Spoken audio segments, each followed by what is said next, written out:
3 years of marriage, 7 months pregnant, and exactly 5 minutes to pack her life into a garbage bag. That was the reality for Samuel Sterling on a freezing Tuesday night in Seattle. Her husband, Mark, didn't just leave her, he kicked her out onto the street to make room for his younger, wealthier mistress. He called Samuel a financial burden and a parasite. He laughed as she walked into the rain. But Mark made a fatal calculation that night. He didn't know that the woman he was discarding wasn't just a housewife. He had no idea that the poor orphan he married was actually the sole heiress to the Vance logistics empire, sitting on a dormant trust fund worth $18 million. And she was about to wake it up. The thunder over the suburbs of Bellevue rattled the windows of the modest 2-bedroom house at 42 Oakwood Drive. Inside, the air was thicker than the storm outside. Samuel Sterling wiped her hands on her apron, her heart hammering against her ribs. She glanced at the clock on the microwave. 8:15 p.m. Mark was late again. The pot roast, his favorite, had gone cold on the counter an hour ago. At 7 months pregnant, Samuel's back ached constantly. She sat heavily on the dining chair, rubbing her swollen belly. "It's okay, little bean," she whispered.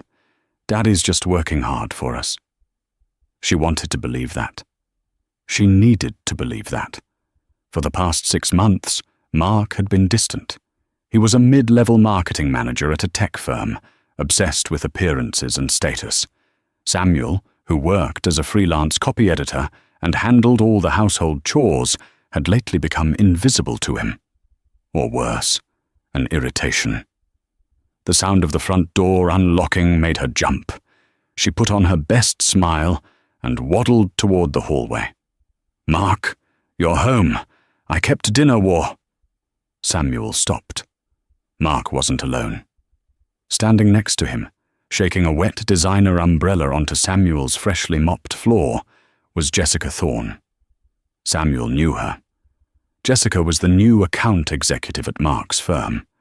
She was everything Samuel currently felt she wasn't: sharp, expensive, and ruthlessly manicured. "Jessica," Samuel blinked, confused. Is this a work meeting?" Mark didn't take off his coat. He looked at Samuel with a detached, cold expression that sent a shiver down her spine, darker than the November chill. "No, Samuel. It's not a meeting."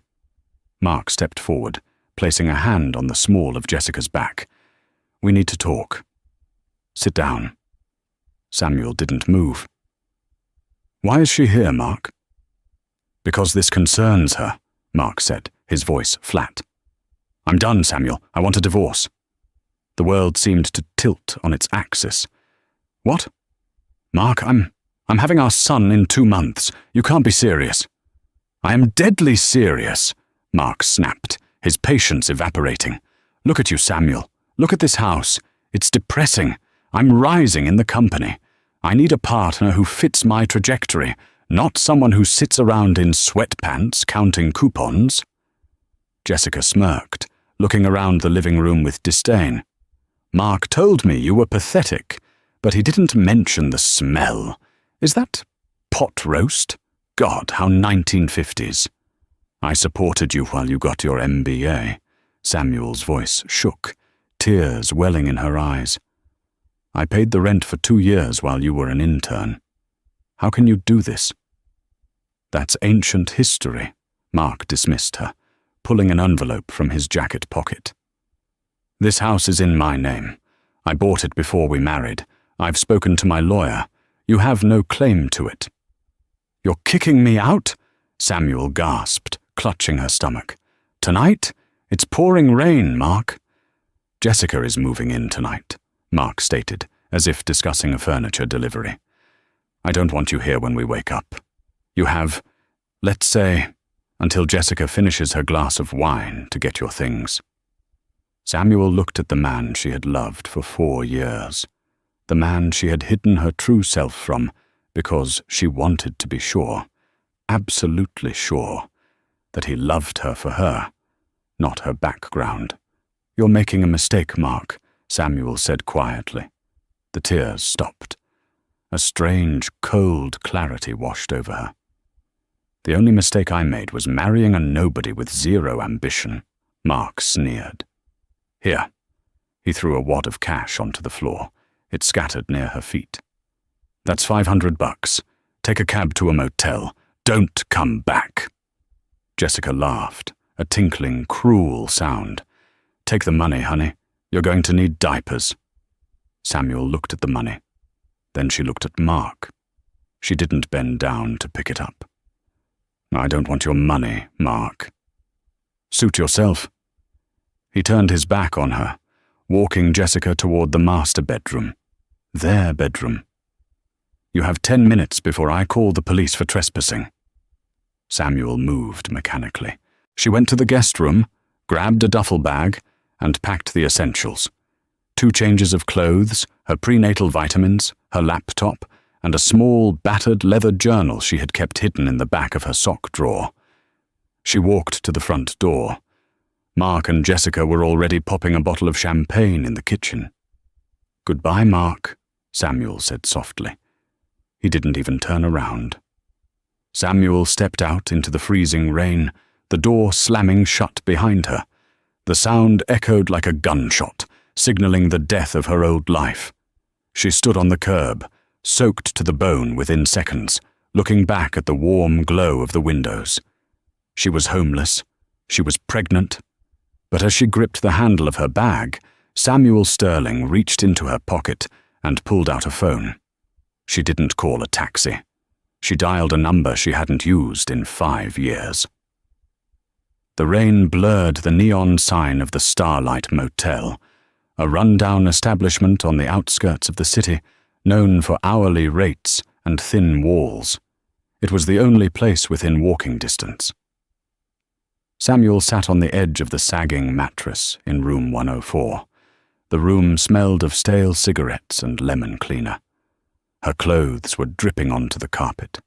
She was shivering, not just from the cold, but from the shock. The baby kicked, a strong, sharp thud against her ribs. "I know," she soothed, her hand trembling as she touched her belly. "I'm sorry. I promise. This is the last time you will ever be cold." She opened the battered leather journal she had saved. Inside wasn't a diary, but a collection of contacts and account numbers written in code. Samuel's maiden name wasn't actually Smith, as Mark believed. It was Vance. She was the granddaughter of Arthur Vance, the shipping magnate who had controlled the freight lines from Seattle to Anchorage. When her parents died in a plane crash when she was 12, her grandfather had raised her with strict, almost paranoid discipline. "Money makes people monsters, Ellie," Arthur had told her on his deathbed. "Don't let them see the gold. Let them see the girl. If they love the girl, then they deserve the gold." She had taken his advice to the extreme. She legally changed her name. She lived simply. She worked normal jobs. She met Mark, and she thought she had found someone who loved the girl. She was wrong. She picked up her phone. Her fingers hovered over the contact labeled Mr. Henderson. It rang twice. "Hello," a grueling, elderly voice answered. It was 9:30 p.m., but Charles Henderson, the executor of the Vance estate, never slept. "Charles," Samuel said. Her voice was stronger now. The weeping wife was gone. The heiress was surfacing. There was a pause on the line. Then a sharp intake of breath. "Miss Samuel? Is that you? We haven't heard from you since the wedding. I need you to activate the protocols, Charles." "The full protocols, ma'am?" Charles sounded stunned.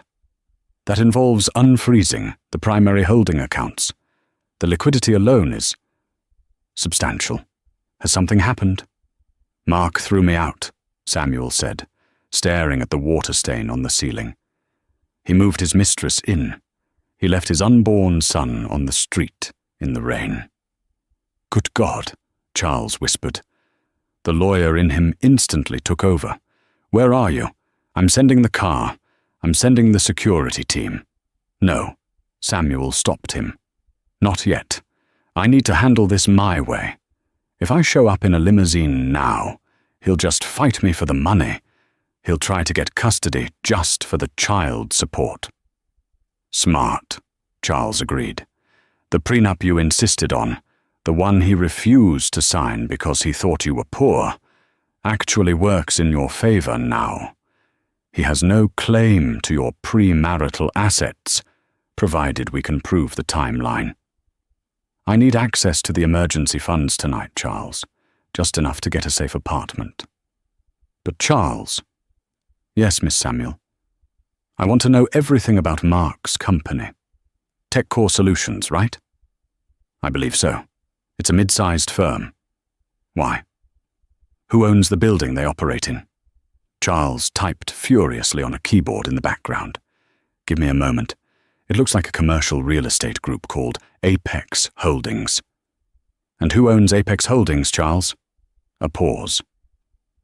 Well, technically, you do, ma'am. It's a subsidiary of Vance Logistics. You own 60% of the commercial district in downtown Seattle. You just haven't attended a board meeting in 4 years. A cold, grim smile touched Samuel's lips for the first time that night. It's time for a board meeting, Charles. I'll have the papers drawn up. Miss Samuel, are you sure you want to go to war? Samuel looked down at her stomach. She thought about Mark's sneer.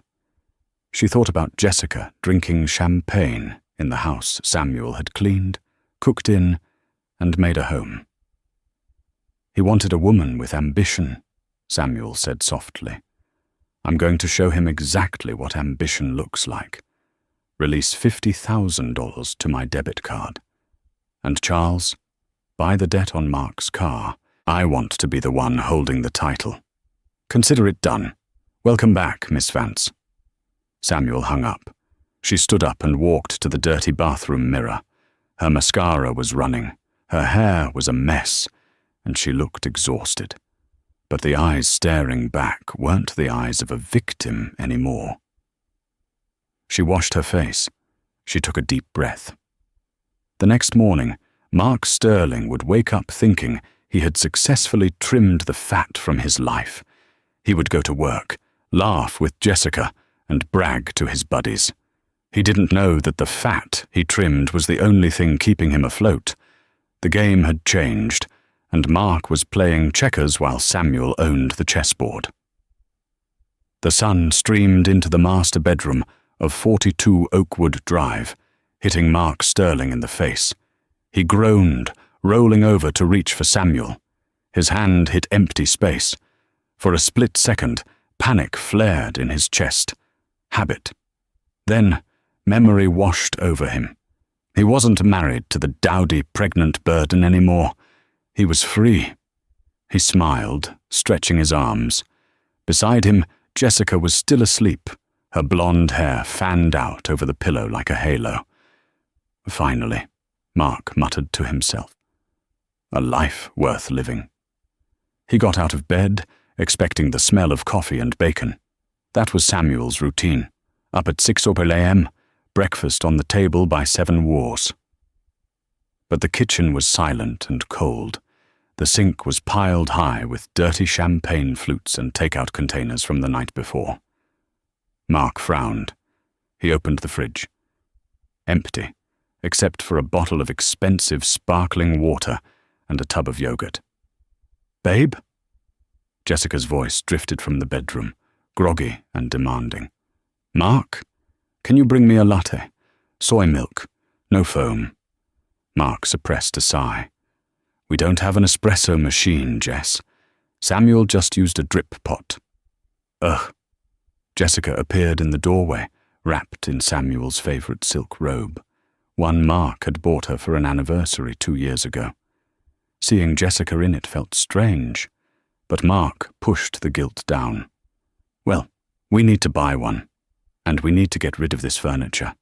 It smells like domestic desperation. I want everything mid-century modern. White leather. Sure, babe, Mark said, checking his watch. "I'll put it on the credit card.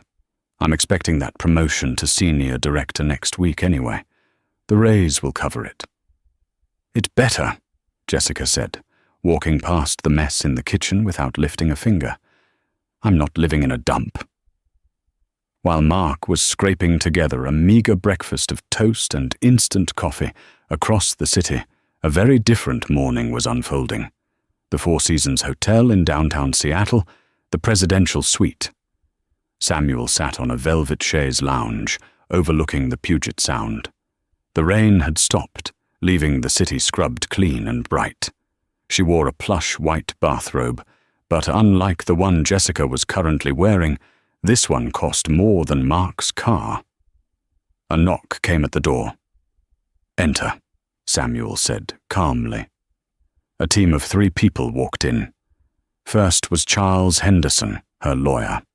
Second was a stern-looking woman in a sharp suit, Margaret Vane, a personal stylist. Third was a private investigator named Silas. "Good morning, Miss Vance," Charles said, bowing slightly. "Your new identification is ready.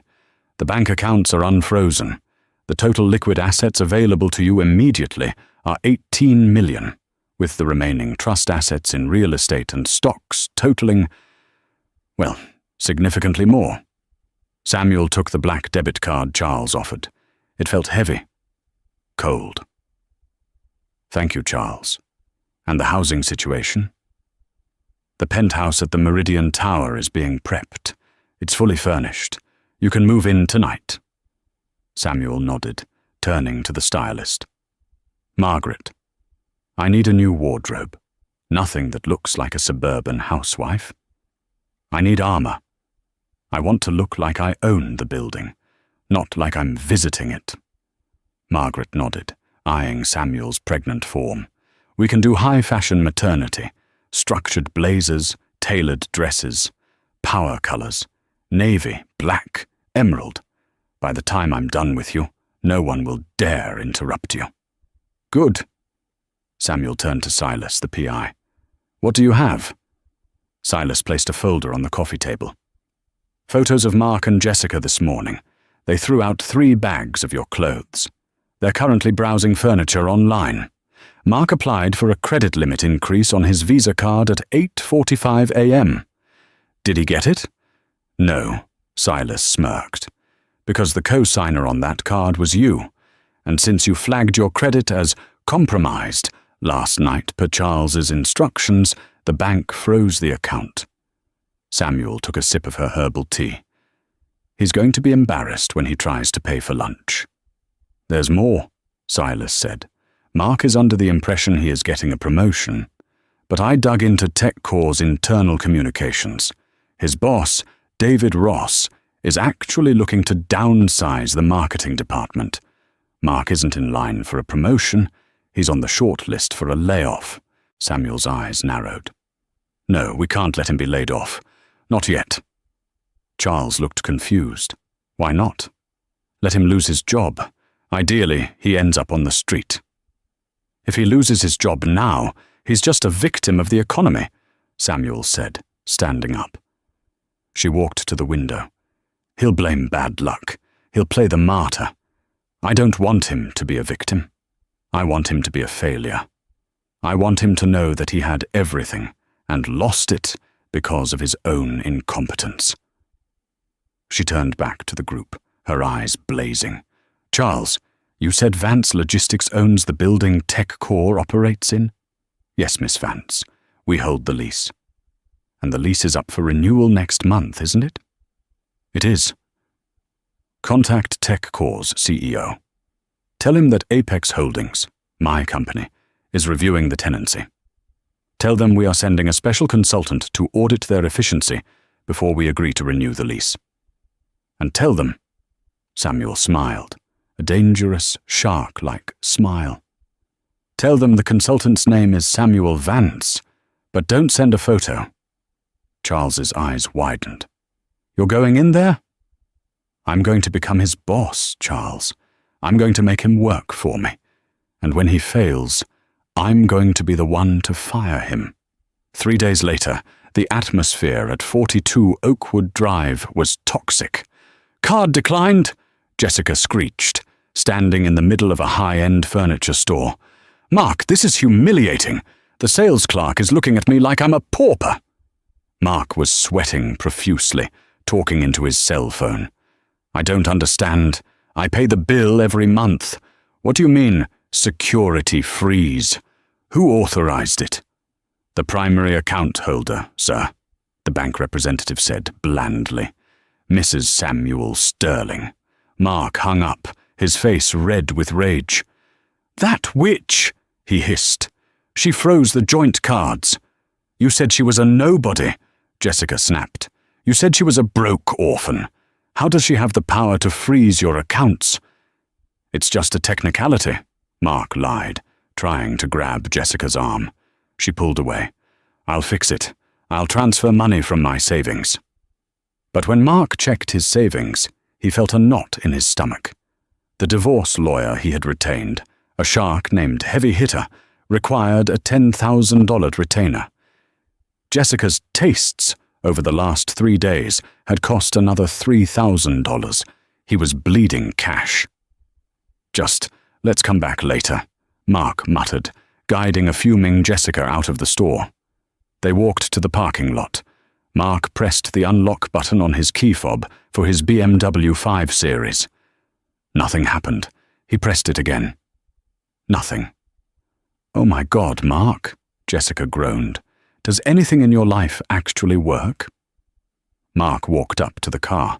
There was a bright yellow metal boot clamped onto the front tire. A neon orange sticker was plastered on the driver's side window. "Repossession order." "What?" Mark stared at the sticker. "I haven't missed a payment." He called the financing company, screaming into the phone. "This is a mistake. I'm Mark Sterling. I demand you take this boot off." "One moment, Mr. Sterling," the agent said. "Ah, yes. I see here that the debt on this vehicle was purchased by a third-party holding company yesterday, Vance Asset Management. They have called in the loan. The terms state that if the loan is called, the full balance, $45,000, is due immediately. Since it wasn't paid, they ordered repossession." "Vance Asset Management?" Mark was baffled. "I've never heard of them. Why would they buy my car loan?" "I don't know, sir, but you need to vacate the vehicle. The tow truck is en route." Jessica was tapping her foot, her arms crossed. "So no furniture, no money, and now, no car. Are we taking the bus, Mark? Is that the trajectory you were talking about?" "It's a glitch," Mark yelled, slamming his hand on the hood. "Someone is messing with me." He didn't notice the black sedan parked across the street with tinted windows. Inside, Samuel watched through a pair of sunglasses. She stroked her belly. "Strike one," she whispered. Mark had to call an Uber. The ride home was silent.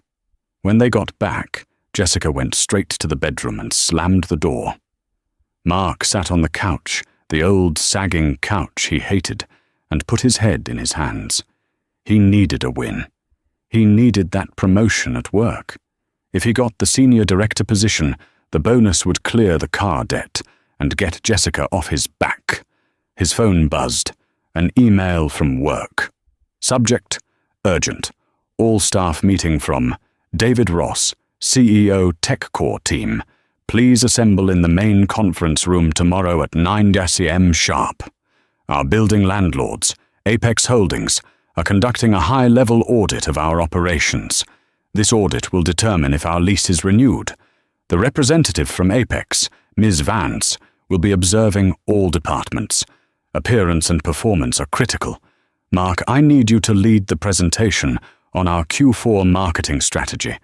This needs to be flawless. Mark read the email and exhaled. This was it. This was his chance to shine. He didn't care about some landlord audit. He cared that the CEO chose him to present. "Ms. Vance," Mark muttered. "Probably some old crone with a clipboard. I can charm her. I can charm anyone." He stood up, his confidence returning. He was Mark Sterling. He was handsome, charismatic, and good at his job. He would nail this presentation, save the lease, get the promotion, and fix this mess. He had no idea that Miss Vance was currently reviewing his personnel file, highlighting every missed deadline and expense report error in red ink. The next morning, TechCore Solutions was buzzing with nervous energy. The sleek glass offices in downtown Seattle were usually relaxed, but today everyone was in suits. Mark walked in, wearing his best charcoal suit. Luckily, he had picked it up from the dry cleaners before kicking Samuel out. He looked sharp. He felt ready. "Hey, Mark," a junior associate, Kevin, whispered by the coffee machine. "Did you hear? The Apex representative arrived an hour ago. She's in with the CEO now. Rumor is she's terrifying." Mark laughed, pouring himself a black coffee. "Terrifying? Kevin, they're property managers. They care about broken elevators and HVAC systems. I'll dazzle her with the growth charts. She'll sign the lease, and we'll be heroes." "I don't know, man." Kevin looked pale. "I saw her walk by. She didn't look like a property manager. She looked like royalty, and she's pregnant." Mark froze. The coffee cup paused halfway to his lips. "Pregnant?" "Yeah, like heavily pregnant. But she was wearing these heels. I don't know how she does it." A weird feeling settled in Mark's gut. Pregnant. Just like Samuel. But Samuel was a frump. Samuel wore oversized sweaters and leggings with holes in the knees. Samuel couldn't navigate a corporate boardroom if her life depended on it. "It's just a coincidence," Mark told himself. "Lots of women are pregnant." "Mark!" David Ross, the CEO, poked his head out of the conference room. He looked sweaty. "Get in here. She wants to start the marketing review early." Mark straightened his tie, flashed his winning smile, and strutted toward the double-glass doors. Showtime. He walked into the conference room. It was a long table. At the head sat David Ross. To his right were the other executives. At the far end, facing the door, sat a woman. The chair was turned slightly away, looking at the view of the city. All Mark could see was a cascade of dark, glossy hair and the sleeve of an emerald green power suit. "Miss Vance," David Ross said, his voice trembling slightly. "This is Mark Sterling, our marketing manager. He'll be walking you through our customer acquisition strategy." The chair slowly swiveled around. Mark prepared his opening line, a joke to break the ice. The words died in his throat. His portfolio slipped from his fingers and hit the floor with a loud slap. The face staring back at him was familiar. The cheekbones, the eyes, the lips. But everything else was different. The makeup was flawless, accentuating a sharpness he had never seen. The hair was blown out in a style that screamed wealth. The emerald suit fit her body perfectly, highlighting the baby bump with elegance rather than hiding it. And on her neck, resting against her throat, was a diamond necklace that Mark knew, just by looking at it, cost more than his entire life's earnings. It was Samuel. But it wasn't the Samuel he knew. The warmth was gone from her eyes. In its place was a cold, dark abyss. "Good morning, Mr. Sterling," Samuel said. Her voice was smooth, professional, and utterly detached. She didn't blink. She didn't acknowledge that she had washed his underwear 4 days ago. Samuel," Mark stammered. The room went dead silent. David Ross looked between them. "You know each other?" Samuel smiled. It was the same shark smile she had given Charles. "Mr. Sterling is my soon-to-be ex-husband. But that is a personal matter, David. I am here for business, and frankly, your marketing manager is already wasting my time." He dropped his papers. Mark scrambled to pick up the portfolio, his hands shaking violently. His brain was misfiring. Samuel? Rich? Apex Holdings? What is happening? I... Mark stood up, clutching the papers. Samuel, what are you doing here? I am Ms. Vance to you in this room, Mr. Sterling, she snapped. The command in her voice cracked like a whip. I own Apex Holdings, which means I own this building, which means I decide if you have an office to come to tomorrow. Now, present your data. And it better be good. Because I noticed a 15% drop in Q3 retention, and I'm curious how you plan to explain that. Mark felt like he was in a nightmare. He looked at the slide deck on the screen. It was the presentation he had worked on all night. Go on, Mark, David Ross hissed. Present, Mark tried. He really tried. So, if you look at slide 1, we, engaged in a targeted ad campaign. Targeted to whom? Samuel interrupted. She didn't look at the screen. She looked directly at him. Because according to my audit of your budget, you spent $50,000 on influencers who have less than 10,000 followers. That seems like a misappropriation of funds. Or perhaps incompetence? It was a branding exercise. Mark defended himself, sweat dripping down his temple. It was a waste, Samuel countered. She opened a folder in front of her. I also see here that you expensed a dinner at Le Monde last Tuesday. The receipt lists client meeting. But the guest count was 2, and the order included a bottle of Dom Perignon. Mark went pale. That was the dinner he took Jessica to the night before he kicked Samuel out. Who was the client, Mr. Sterling? Samuel asked, her voice dangerously soft. It was a prospective lead, Mark lied. Really? Samuel pulled a piece of paper from her folder. Because I called the restaurant. They have the reservation under Mark and girlfriend. Is lying on expense reports standard practice at TechCore, David? David Ross looked like he was about to have a stroke. Mark, explain yourself. It was a mistake, Mark shouted, his composure shattering. She's doing this on purpose. David, she's my wife. She's vindictive because I left her. Samuel stood up. The movement was graceful, despite her size. She placed both hands on the table. I am not vindictive, Mr. Sterling. I am a businesswoman, and I see a liability. You are financially irresponsible with company money, just as you were with your household finances. You lack strategic foresight. And frankly, she looked him up and down with disdain. Your suit is cheap. She turned to David Ross.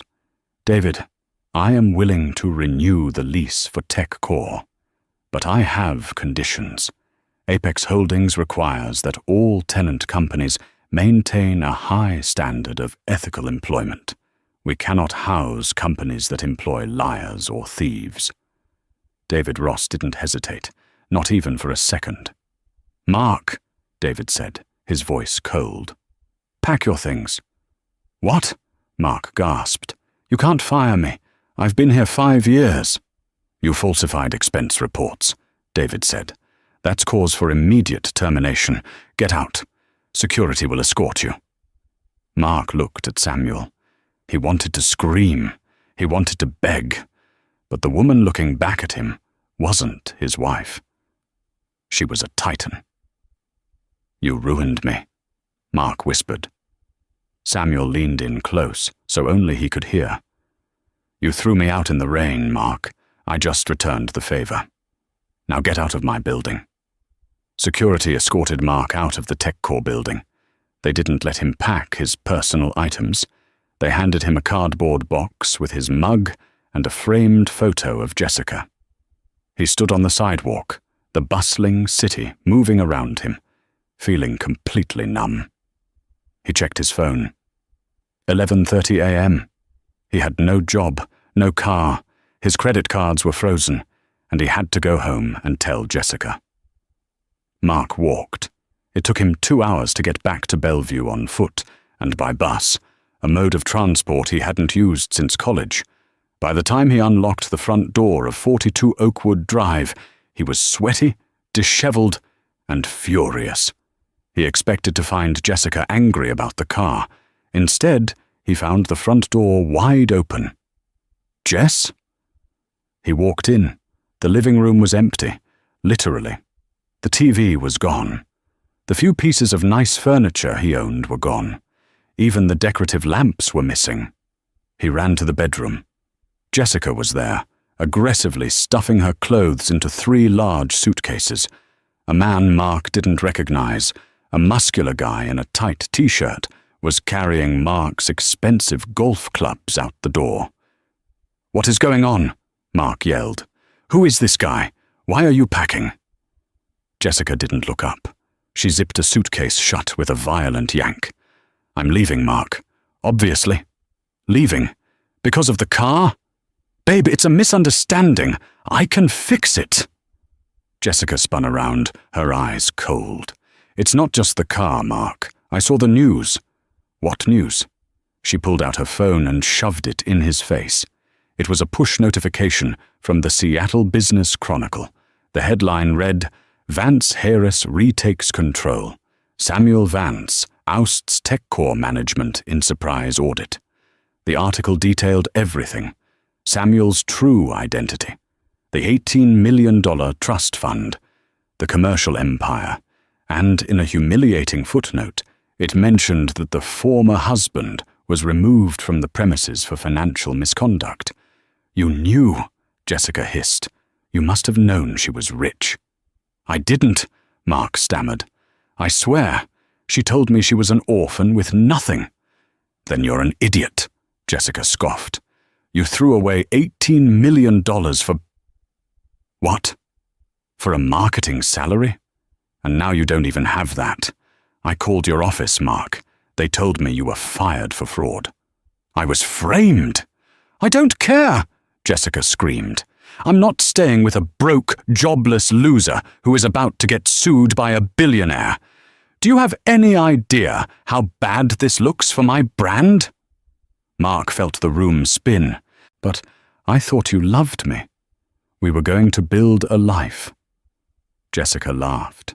It was the same cruel laugh she had used on Samuel, but now it cut Mark to the bone. "Mark, look at yourself. You're 32. You rent this house. You have debt. And now you have a criminal record for fraud. I dated you because you were convenient and you bought me things. Now, you're just dead weight." She signaled to the muscular guy. "Brad, grab the jewelry box." "Wait, that's my grandmother's ring." Mark lunged for the box. Brad shoved Mark backward. Mark tripped over his own feet and landed hard on the floor. "Consider it severance pay for wasting my time," Jessica sneered. She stepped over his legs. "Goodbye, Mark. Don't call me." The door slammed. Mark heard a car engine rev. A Porsche, judging by the sound. Brad's car. Mark lay on the floor of the empty house. The silence was deafening. 3 days ago, he had a wife who cooked for him, rubbed his back, and loved him unconditionally. He had a job. He had a future. Now, he had nothing. But as he lay there, a dark, desperate thought began to form in his mind. Samuel was rich. Extremely rich. And they were technically still married. He sat up. A frantic, greedy grin spread across his face. "She can't just leave me," he whispered. "Washington is a community property state. I'm entitled to half. I'm entitled to everything." The silence in the empty house at 42 Oakwood Drive was not peaceful. It was heavy, suffocating, and screamed of failure. Mark Sterling sat on the floor where he had fallen, staring at the spot where his television used to be.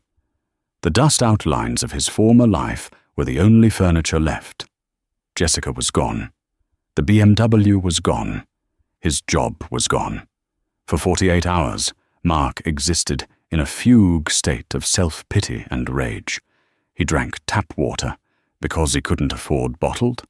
He ate a stale box of crackers he found in the back of the pantry. He paced the hardwood floors, muttering to himself, replaying the last week in a loop. How had it gone so wrong? How had the quiet, mousy woman he married turned into a corporate leviathan that swallowed his life whole? It wasn't fair. That was the thought that circled his brain like a shark. It wasn't fair. He had given Samuel 3 years of his life. He had given her a roof over her head. Sure, the house was in his name, and sure, he made her pay for the groceries, but he had married her when she was nobody. He had bestowed his status upon her, and this was how she repaid him, by destroying him. On the 3rd day, a Tuesday, hunger finally forced Mark out of the house.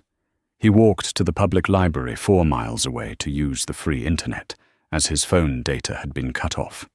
He needed to find a way to stop the eviction notice he knew was coming. He sat at a computer terminal, the smell of old paper and homeless patrons surrounding him. He typed, "Divorce Laws Washington State," into the search bar. He scrolled past the ads for high-end attorneys. He couldn't afford them. He read through legal forums. And then he saw 2 words that made his heart stop, then restart with a violent, greedy rhythm. Community property. He clicked the link. In Washington State, all assets and debts acquired during the marriage are considered community property and are generally divided 50-50 upon divorce. Mark read it again and again. A slow, manic grin spread across his face, cracking his dry lips. "Assets acquired during the marriage," he whispered. Samuel had revealed her fortune during the marriage. The trust fund might be separate, but the capital gains, the appreciation, the businesses she had managed or activated while they were married, even if the principal was hers, the income generated during the last 3 years was marital property. He did the math in his head. If she was worth $18 million, even if he only got the growth, that could be millions. At the very least, he was entitled to spousal support. She was a CIO. He was unemployed. She had the ability to pay. He had the need. It was a payday. It wasn't just a divorce. It was a lottery ticket he had forgotten to cash. Mark didn't go home. He used the library printer to print a list of aggressive divorce attorneys. No win, no fee.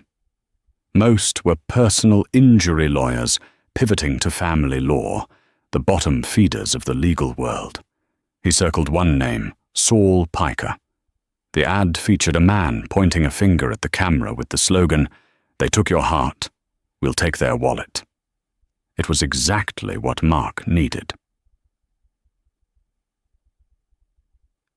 The office of Saul Piker was located in a strip mall between a vape shop and a struggling dry cleaner. The waiting room smelled of stale coffee and desperation. The carpet was a shade of brown that seemed designed to hide stains, and the magazines on the table were 3 years old. Mark waited for an hour before the receptionist, a woman who looked like she would rather be anywhere else, buzzed him in.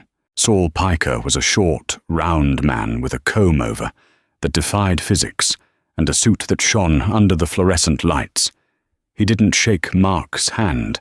He just gestured to a chair that had a piece of duct tape on the armrest. "Make it quick, Mr. Sterling. Time is money, and you don't look like you have much of either." Mark swallowed his pride. He sat down and leaned forward. "My wife kicked me out. She's filing for divorce." Saul rolled his eyes. "Join the club, pal. Unless she's hiding a stash of gold bars, there's not much I can do on contingency." "She is," Mark said, his voice trembling with intensity. "She's not just hiding gold bars, she's hiding an empire." Saul paused, a half-eaten donut halfway to his mouth. "Go on." "Her name is Samuel Vance. She's the heiress to Vance Logistics. She owns Apex Holdings. She has a trust fund worth $18 million, and she hid it from me for 3 years. Saul dropped the donut. He wiped his sticky fingers on a napkin, his eyes suddenly sharp and predatory. Vance? As in the shipping magnate Arthur Vance? Yes. She's his granddaughter. And you're married to her. Legally, yes. No papers have been signed yet. Saul let out a low whistle. He leaned back, the springs of his chair groaning. Jackpot. I want half, Mark said, his fist clenching on the desk. I supported her while she played poor little orphan. I paid the mortgage. I bought the food. She deceived me. That's fraud, isn't it? And since we're in a community property state, I'm entitled to a share of her assets. Saul began typing furiously on his computer. It's not quite that simple, kid. Inheritances are usually separate property. However, he looked up, a shark-like grin revealing yellowed teeth. If she commingled funds, if she used a joint account to pay for a maintenance fee on a trust, if she used marital effort to manage the business, then we have a hook. We can argue unjust enrichment. We can argue emotional distress due to fraudulent concealment. We can tie this up in court for years. I don't want years, Mark said. I'm broke, Saul. I need a settlement. Oh, you'll get a settlement, Saul chuckled, a dry, rasping sound. People like the Vances hate bad press. They hate courtrooms. They'll pay you $5 million just to go away. I'll take 30%. Done, Mark said instantly. One more thing, Saul said, narrowing his eyes. Is there a prenup? Mark hesitated. A vague memory scratched at the back of his mind. A night 3 years ago. Wine. Papers. But he pushed it away. He was the one with the job back then. He was the prize. Samuel was nothing. No. Mark lied to himself as much as to Saul. No prenup. I refused to sign one. I trusted her. Beautiful. Saul slammed his hand on the desk. We're going to eat her alive. The 2 weeks leading up to the hearing were the longest of Mark's life. He lived on adrenaline. He sold his golf clubs to a pawn shop for a fraction of their value, just to buy a new shirt and pay for the filing fees. He practiced his testimony in the mirror of the library bathroom. I was the victim. She lied to me. She used me. He started to believe it. He rewrote history in his mind until he was the martyr of the century. He was the loving husband who had been duped by a calculating con artist. When the day of the hearing arrived, the sky was a bruised purple, heavy with rain. Mark met Saul on the steps of the King County Courthouse. Saul looked slightly more presentable, though his tie was still crooked. "Ready to be a millionaire?" Saul asked, winking. "I just want what's mine," Mark said, adjusting his cuffs. They entered courtroom 4B. It was an intimidating space. High ceilings, mahogany benches, and the smell of floor wax and authority. Mark looked toward the plaintiff's table.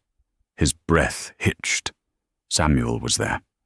She sat in a high-backed leather chair, looking like a queen holding court. She was 8 months pregnant now, her belly a prominent curve beneath a cream-colored cashmere dress that looked softer than anything Mark had ever touched. Her dark hair was swept back in an elegant chignon.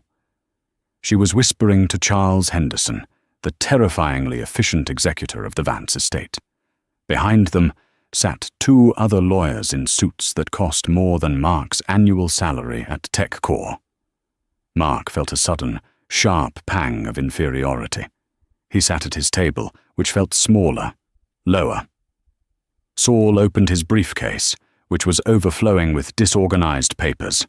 "All rise," the bailiff bellowed. The Honorable Judge Evelyn Abernathy swept into the room. She was a woman in her 60s, with eyes like flint, and a reputation for having zero tolerance for nonsense. She sat down, adjusted her glasses, and looked over the rim at the 2 parties. "Docket number 4921, the clerk announced. Sterling v. Vance, petition for temporary spousal support, asset freezing, and preliminary custody determination. "Mr. Piker," Judge Abernathy said, her voice dry, "you may proceed." Saul stood up. He buttoned his jacket, puffing out his chest.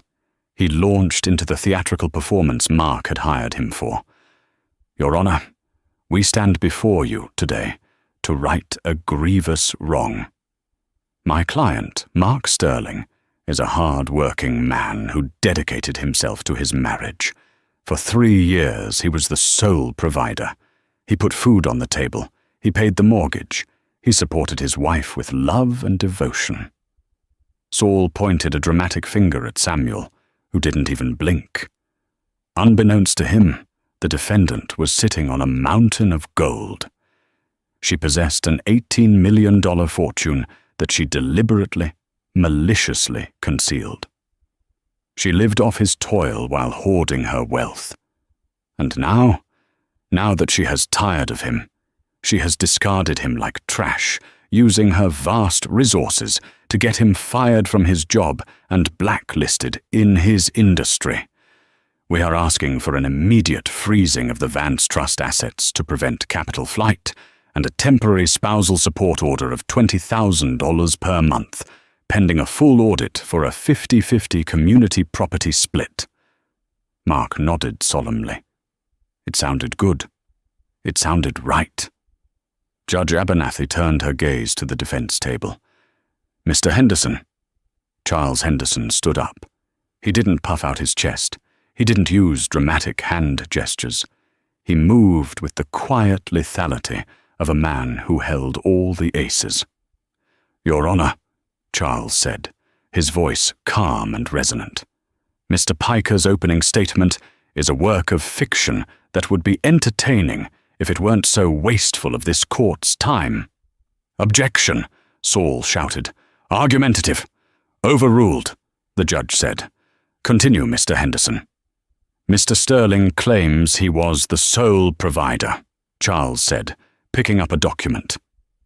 "Yet, bank records show that while Mr. Sterling paid the mortgage, Ms. Vance, using a modest inheritance from her mother, paid for all utilities, groceries, and vacations. Furthermore, the Vance Trust is a generational asset established 40 years ago. Under Washington State, RCW 26.16 in Thamwoids LO10, separate property acquired before marriage or by inheritance remains separate. "But the growth," Saul interrupted. "The appreciation is marital." Charles smiled. It was a cold, terrifying smile. "There has been no active appreciation, because the trust was dormant until 7 days ago. However, none of that matters, Your Honor."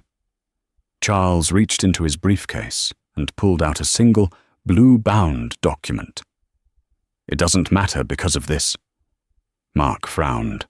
He squinted at the document. "Mr. Sterling claims he was deceived," Charles said, walking toward the judge's bench to hand over the file. "But his memory seems to be selective. On November 12th, 2022, the night before their wedding, Mr. Sterling presented Miss Vance with a contract, a prenuptial agreement." The room went silent. The air seemed to be sucked out of Mark's lungs. November 12th. The memory hit him like a physical blow. He remembered. He had been drinking whiskey. He was panicked about buying the house. He had looked at Samuel, sweet, poor Samuel, and thought, "I can't let her debt ruin me." He had downloaded a generic template. He had made her sign it at the kitchen island. "It's just for protection, babe," he had told her. "So what's mine stays mine." Charles turned to face Mark. "You drafted this yourself, didn't you, Mr. Sterling? It's a standard separate property agreement. It explicitly states that any assets held by either party, known or unknown, remain the sole property of that party in the event of a divorce. You insisted on a clause that waived all rights to spousal support." Charles projected a copy of the signature page onto the courtroom screen. There, in jagged blue ink, was Mark's signature, and next to it, Samuel's cramping, small scrawl. You signed your own death warrant, Mark, Saul whispered, sinking into his chair. You idiot. I didn't know, Mark stammered, standing up. I thought she was poor. That shouldn't count. It was based on false pretenses. The agreement covers known and unknown assets, Judge Abernathy read from the document. It seems watertight, Mr. Sterling. You wanted to protect your $40,000 salary from her. In doing so, you protected her $18 million from you. The irony is noted. But the custody, Mark yelled, desperation clawing at his throat. She's unfit. She's vindictive. I want my son. Charles Henderson wasn't finished. Regarding the character of the plaintiff, he signaled to the bailiff. We would like to submit into evidence the sworn affidavit of Ms. Jessica Thorne. Mark's knees gave out. He grabbed the table for support. Ms. Thorne, Charles read, has provided a detailed account of the affair which began 6 months prior to the separation. She has provided texts, emails, and credit card receipts proving Mr. Sterling spent marital funds on hotels and jewelry for his mistress while his wife was pregnant. Ms. Thorne also testified that on the night of the eviction, Mr. Sterling stated, and I quote, "Get that trash out of my house. I'm done with her." The courtroom was dead silent. The disgust in the room was palpable. Even the court reporter looked at Mark with contempt. Furthermore, Charles added, delivering the final blow, we have security footage from the motel where Ms. Vance stayed that night. It shows her walking in the freezing rain, 7 months pregnant, carrying her own bags. Mr. Sterling did not call to check on her. He did not offer support. He abandoned his unborn child. Charles closed the folder. We move to dismiss the financial claims with prejudice, and we ask for a permanent restraining order. Mr. Sterling is a danger to the emotional and physical well-being of my client and her child. Judge Abernathy took off her glasses. She looked at Mark. She didn't look angry anymore. She looked bored. He was beneath her anger. Mr. Sterling, she said, in my 20 years on the bench, I have seen many foolish men, but you may take the prize. Your Honor, please, Mark whispered. I have no money. I have nowhere to go. You have 2 hands and a heartbeat, the judge snapped. I suggest you use them to work. The prenuptial agreement is upheld. All requests for financial support are denied. The restraining order is granted. You are to stay 500 feet away from Miss Vance and the child at all times. If you violate this, you will go to jail. She slammed the gavel down. The sound echoed like a gunshot. Court is adjourned. Samuel stood up. The lawyers began packing their briefcases. Mark stood there, paralyzed. Saul Piker was already gone. He had slipped out the back the moment the prenup appeared, knowing he wouldn't see a dime. Mark watched Samuel turn to leave. "Samuel!" he cried out. It was a raw, broken sound. She stopped. The heavy wooden doors were open, framing her against the bustling hallway outside. She turned slowly. She didn't look triumphant. She didn't look happy. She just looked powerful. She walked back toward the railing, stopping just out of reach. "You know, Mark," she said, her voice low enough that only he could hear, yet clear as a bell. "I was going to tell you that night." Mark blinked, tears streaming down his face. "What?" "The night you kicked me out. I had the papers ready. I was going to unseal the trust. I was going to buy us a bigger house. I was going to pay off your car. I was going to tell you that you didn't have to work at a job you hated anymore." Mark let out a sob. The reality of what he had lost crashed into him. "No. I loved you," Samuel said, and for a second her voice cracked. "I loved you so much that I was willing to share everything. But you didn't want a partner, Mark. You wanted a stepping stone. You threw me away like garbage." She placed a hand on her stomach. "You wanted to be free of your burden," she said, her eyes hardening into diamonds. "Congratulations, you're free." She turned and walked out of the courtroom. Her team of lawyers followed her like a phalanx of guards. Mark Sterling was left alone in the empty courtroom. He looked at the prenup still projected on the screen, his own signature mocking him from the wall. The blue ink looked like a smear of dirt. He sank into the chair, put his head in his hands, and for the first time in his life, he truly understood the cost of ambition. He had bet against his wife, and he had lost everything. What a tragic ending for Mark, but a glorious victory for Samuel. It just goes to show that when you treat people like trash, life has a funny way of taking you out to the dumpster. Mark lost his wife, his son, and an $18 million fortune, all because he judged a book by its cover. Do you think Samuel should have let Mark see his son? Or did he deserve to be shut out completely? Let me know your opinion in the comments below. I read every single one. If you enjoyed this story of karma and justice, please smash that like button. It really helps the channel grow. And if you haven't already, hit subscribe and ring the bell so you never miss another dramatic story. Thanks for watching.